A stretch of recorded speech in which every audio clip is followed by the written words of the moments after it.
હુમલા માટે અમેરિકા તૈયાર।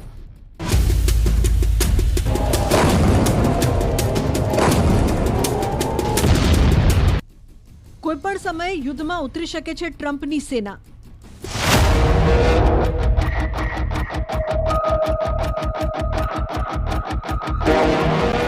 ખામેનીનો નાશ કરવા પર અડગ રહેલા ટ્રમ્પ।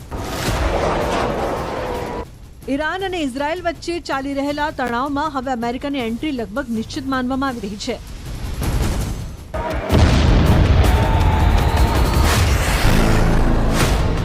અમેરિકન ન્યૂઝ પોર્ટલ એક્સાયોસના જણાવ્યા અનુસાર અમેરિકાના પૂર્વ રાષ્ટ્રપતિ ડોનાલ્ડ ટ્રમ્પ ઈરાનના પરમાણુ ઠેકાણાઓ પર હુમલો કરવા માટે ગંભીર થઈ ગયા છે। એક્સાયોસનો આ અહેવાલ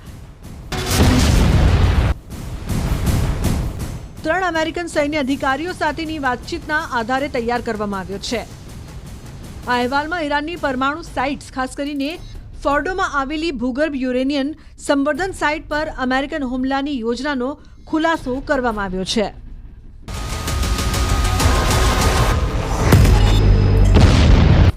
ઈરાનના પરમાણુ ઠેકાણાઓ પર અમેરિકા કરશે હુમલો। યુદ્ધની શરૂઆતથી લઈને અત્યાર સુધી ઇઝરાયેલે ઈરાનના અનેક પરમાણુ ઠેકાણાઓને નિશાન બનાવ્યા છે, પરંતુ તેમ છતાં તેને યુદ્ધમાં અમેરિકાની સખત જરૂર છે। આનું કારણ ઈરાનનું ફોર્ડો ફ્યુઅલ એનરિચમેન્ટ પ્લાન્ટ છે, જે જમીનની નીચે ઊંડાઈમાં આવેલું છે। ફોર્ડો પરમાણુ સાઇટ ઈરાનના પરમાણુ કાર્યક્રમનો અત્યંત મહત્વનો અને વ્યૂહાત્મક ભાગ છે। આ ભૂગર્ભ સાઇટ યુરેનિયમ સંવર્ધન માટે બનાવવામાં આવી છે અને તેનું મજબૂત માળખું તેને હવાઈ હુમલાઓથી બચાવે છે।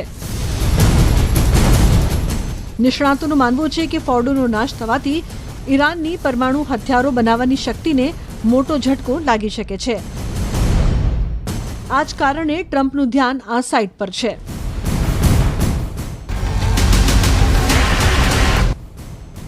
ઈરાનના અનાદર પર ટ્રમ્પ થયા સખત। ખામેનીને ટ્રમ્પે આપી અંતિમ ચેતવણી। ઈરાન પ્રત્યે ટ્રમ્પ કેટલા સખત છે તે આ વાતથી સમજી શકાય છે કે તેઓ G7 જેવી મહત્વની બેઠક વચ્ચે છોડીને કેનેડાથી અમેરિકા જવા રવાના થઈ ગયા હતા। એવું કહેવાય છે કે વ્હાઇટ હાઉસના સિચ્યુએશન રૂમમાં ઈરાન સાથે યુદ્ધની સંપૂર્ણ યોજના તૈયાર કરવામાં આવશે, જેના માટે ટ્રમ્પે પહેલાથી જ સૂચનાઓ આપી દીધી છે। Social media site truth social પર ટ્રમ્પે ઈરાનના સર્વોચ્ચ નેતા આયતુલ્લાહ ખામેનીનો નાશ કરવાની ઘોષણા કરી ચૂક્યા છે। અમને ખબર છે કે ઈરાનના સર્વોચ્ચ નેતા ખામેની ક્યાં છુપાયેલા છે। અમે સરળતાથી તેમને નિશાન બનાવી શકીએ છીએ, પરંતુ અમે હાલમાં તેમને મારીશું નહીં।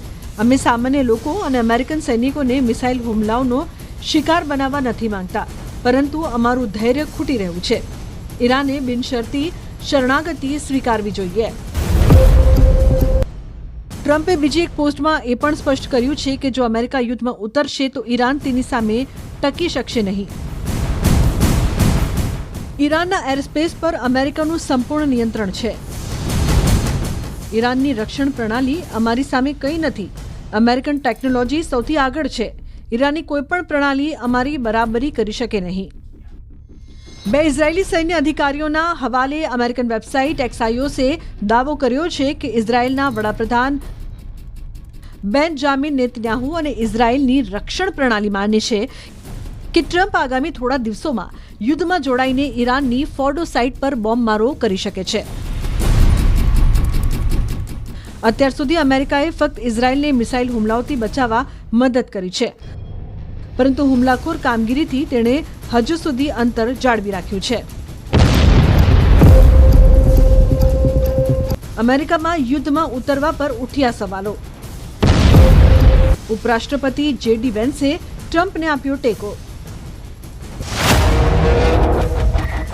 અમેરિકાના યુદ્ધમાં ઝંપલાવાના સમાચારો વચ્ચે ટ્રમ્પને પોતાના જ લોકોના વિરોધનો સામનો કરવો પડી રહ્યો છે।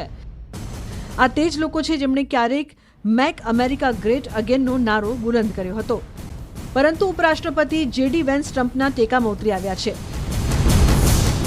તેમણે એક્સ પર લાંબી પોસ્ટ લખીને ટ્રમ્પને સમર્થન આપ્યું છે। વેન્સના જણાવ્યા અનુસાર રાષ્ટ્રપતિ ટ્રમ્પ ઈરાનને પરમાણુ હથિયારો બનાવવા ન દેવાના નિર્ણય પર અડગ છે। ઈરાનની યુરેનિયમ સંવર્ધનની જીત બિનજરૂરી છે અને તે IAEA નિયમોનું ઉલ્લંઘન કરે છે. ટ્રમ્પે અમેરિકન સૈનિક અને નાગરિકોની સલામતીને પ્રાથમિકતા આપી છે અને ઈરાનના પરમાણુ કાર્યક્રમને ખતમ કરવા માટે તેમને યોગ્ય પગલાં લેવાનો પૂરો અધિકાર છે.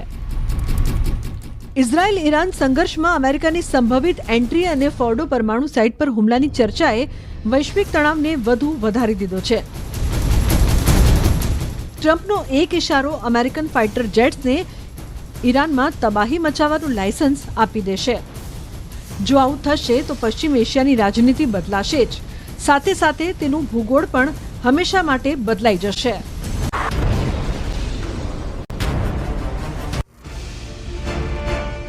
ઇઝરાયલ અને ઈરાન યુદ્ધ વચ્ચે યુએસ પ્રમુખ ડોનાલ્ડ ટ્રમ્પ કેનેડામાં G7 સમિટ છોડીને વોશિંગ્ટન પાછા ફર્યા છે. તેમણે અહીં આપેલા અચાનક નિવેદનો તહેરાનના હૃદયના ધબકારા વધારવાના છે. બીજી તરફ રશિયા અને ચીને પણ તેના નાગરિકોને શક્ય તેટલી વહેલી તકે દેશ છોડી દેવા કહેવામાં આવ્યું છે. ત્યારે અમેરિકામાં તૈનાત ઇઝરાયેલી રાજદૂત તરફથી એક સનસનાટીભર્યું નિવેદન આવ્યું છે કે યુદ્ધની ધૂળ થોડી શાંત થવા દો, ત્યારબાદ કંઈક એવું જાહેર થશે જે બધાને આશ્ચર્યચકિત કરશે. હવે સૌથી મોટી વાત એ છે કે G7 થી પરત ફરવું એ ઇઝરાયલ ઈરાન યુદ્ધ વિરામ સાથે સંબંધિત નથી તેવો ટ્રમ્પે દાવો કર્યો છે.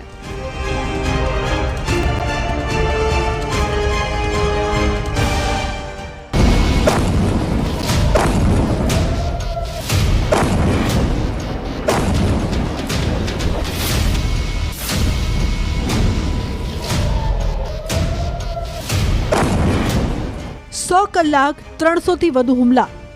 તહેરાનમાં શું થવા જઈ રહ્યું છે? ટ્રમ્પે કરી તહેરાન ખાલી કરવાની અપીલ. તહેરાનમાં શું થવા જઈ રહ્યું છે? તહેરાન છોડવા અફરાતફરી. તેલ અવીવથી લઈ હાઇફા સુધી હાહાકાર મચી ગયો છે.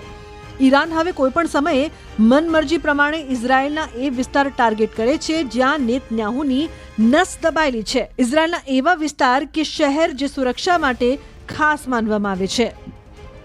હાઇફાની આ તસવીરો જોઈ ઇઝરાયેલ મૂંઝવણમાં મુકાઈ ગયું છે. નેતન્યાહુના ખાસ શહેર અને વિસ્તાર જેના પર ઈરાન નજર રાખી રહ્યું છે. કેપિટલ તેલ અવીવ અને તેલવીવ પાસે બેન ગુરિયન ઇન્ટરનેશનલ એરપોર્ટ, આર્થિક રાજધાની હાઇફા દક્ષિણમાં નેવાતિમ એરબેઝ અને ઇઝરાયેલનો ડીમોના પરમાણુ અડ્ડો. ઇઝરાયેલના સુરક્ષિત જગ્યાએ પણ મિસાઇલ હુમલો કરતા નેતન્યાહુ બહુ વધારે ચિંતામાં છે. ઈરાનની જે જગ્યા પર નિશાન બનાવે છે, જે જગ્યા પર હુમલો કરી તબાહ કરી નાખે છે. ઈરાનની મિસાઇલ રોકવાનો દમ હવે ઇઝરાયેલમાં નજર નથી આવી રહ્યો. 13 જૂને ઈરાનમાં ઇઝરાયેલે હુમલો કરતા લોકોને ચોંકાવી દીધા હતા. ત્યારે ઈરાનના મોટા મોટા કમાન્ડર ડ્રોન હુમલામાં મૃત્યુ પામ્યા. ઇઝરાયેલના અટેકમાં કેટલાક વૈજ્ઞાનિકોના પણ જીવ ગયા. સંપૂર્ણ ઈરાન ચિંતિત હતું કે આ શું થઈ ગયું. પરંતુ જ્યારે ઈરાને બદલો લેવાનું શરૂ કર્યું તો 13 જૂને ઈરાને ઇઝરાયેલ પર 150 જેટલી મિસાઇલોથી હુમલો કર્યો. 14 જૂને ઈરાને 100 મિસાઇલોથી હુમલો કર્યો અને 15 જૂને પણ 100 મિસાઇલથી હુમલો કર્યો. એટલે આ દિવસમાં 350 જેટલી મિસાઇલથી હુમલો કર્યો. આ મિસાઇલ હુમલાને રોકવામાં ઇઝરાયેલ નાકામ સાબિત થયું. આસાન ભાષામાં કહીએ તો ઈરાનને લઈને ઇઝરાયેલનું ગણિત ઉલટું પડી રહ્યું છે. 80ના દાયકામાં ઈરાને ઈરાક સાથે 8 વર્ષ સુધી યુદ્ધ લડ્યું. ત્યારે ઈરાનનો સામનો માત્ર સદ્દામ સાથે નહોતો, ત્યારે સદ્દામ સાથે અમેરિકા અને રશિયા પણ હતું. તેઓ તરફથી ઈરાકને પણ તમામ પ્રકારની મદદ પહોંચાડવામાં આવી રહી હતી.